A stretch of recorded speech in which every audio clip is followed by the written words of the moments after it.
ప్రభు, అంతరాయం కలిగించినందుకు క్షమించండి. మీకు ముఖ్య విషయం చెప్పడానికి వచ్చాం. విషయం చెప్పండి. మన రాజ్యంలో ఈరోజు జరగకూడని సంఘటన ఒకటి జరిగింది. మన సైన్యంలో ఉన్నటువంటి పడవేడ నంబిని జనం మధ్యలో ఆరాటపుల్ల వేలాయుధ గొడవకు దిగి గాయపరిచాడు. తక్కువ జాతి స్త్రీలు రొమ్ములు కప్పుకున్నారని ప్రశ్నించినందుకే ఈ దుస్థితి. చరిత్రలో మహిళలెవ్వరూ కూడా ఛాతీని కప్పుకుని తిరగరాదని చట్టం చేయబడి ఉంది. దీనంతటికీ కారణం వేలాయుధ. మీరు అనుమతిస్తే అతన్ని బంధించి తీసుకురావడానికి సేనల్ని పంపిస్తాను. చెప్పాలంటే దేశంలో ఎక్కడా ఇలాంటి పనులేవీ లేవు. తిరుగుదాంకూరులోనే మీసాల మీద పన్ను, రొమ్ము పన్ను. గతంలో మా పూర్వీకులు దక్షిణాన కన్యాకుమారి నుంచి ఉత్తరాన ఆలువర్ వరకు దిగ్విజయంగా గెలిచారు. కానీ అప్పుడు యుద్ధంలో గెలవడానికి కారణం మన సేనలు మాత్రమే కాదు. అవునా? అవును.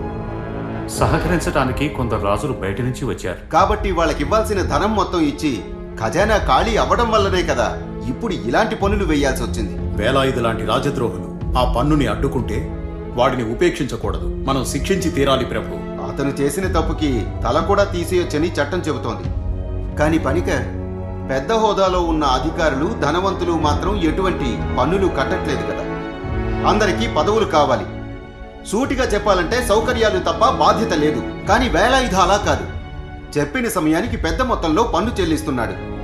అది మాత్రమే కాదు, బ్రిటిష్ వారికి కప్పం కట్టడానికి ఖజానాలో ధనం లేకపోతే అతనే ధనాన్నిచ్చి మన అప్పు తీర్చాడు. ఆ విషయం మర్చిపోవద్దు. మీరొక పని చేయాల్సి ఉంటుంది పనికర్. పద్మనాభస్వామి ఆభరణాలు కనిపెట్టి నా పరువు కాపాడండి. లేకపోతే మీ మీద చర్య తీసుకోవాల్సి ఉంటుంది.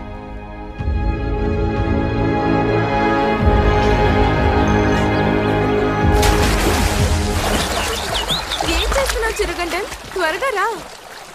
వస్తున్నాను.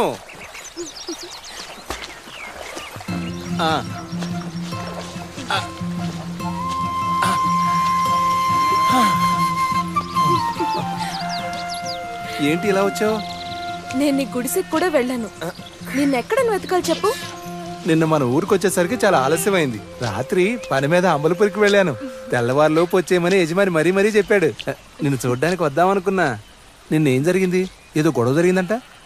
వేలాయుధ చేకవర్ వచ్చిన తర్వాత తనే అప్పుడు నిన్ను కాపాడాడంట కదా?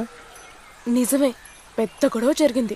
సమయానికి వేలాయుధ చెగవర్ రాకపోయింటే నేనిప్పుడు ఇలా ప్రాణాలతో ఉండేదాన్ని కాదు. ఇదేంటి నీ చెంప మీద దెబ్బ? ఆ పడవేడు నంబి ఇచ్చిన సన్మానం. ఆ దుర్మార్గుడికి అసలు జాలి అనేదే లేదు. ఓ భగవంతుడా, నువ్వే కాపాడాలి. వేలాయుధ చేకవర్ మనకు దేవుళ్ళ ఉన్నాడు కాబట్టి సరిపోయింది. ఇందులో ఏముంది? పాయసం. ఈ రోజు నా పుట్టినరోజు. నన్నే పాయసం తయారు చేయమన్నారు. ఆ సమయంలో నువ్వు నాకు గుర్తొచ్చావు. అందుకే నీకోసం ఇది తీసుకొచ్చాను.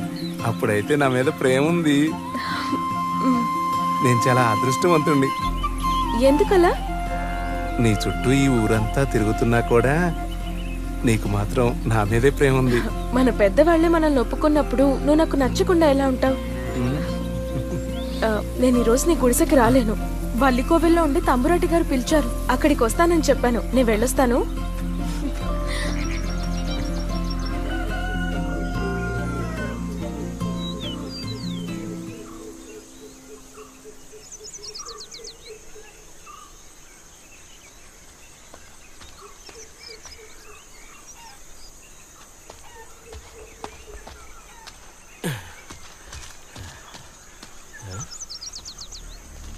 త్వరగా పద. త్వరగా నడు. ఎవరు జానకి ఆవిడ? ఇరుక్కుపోయాం. సావిత్రికి చలిగా ఉందంట. ఒళ్ళంతా వణికిపోతుంది. ఏమైంది సావిత్రికి హఠాత్తుగా? అది బాగా జ్వరంగా ఉందనుకుంటా. ఒకటే వణికిపోతుంది. అలా ఉన్నప్పుడు బయటికి ఎందుకు వెళ్తున్నారు? చూడండి, అసలే ఊరంతా మసూచి పాకుతుంది. జాగ్రత్తగా ఉండాలి.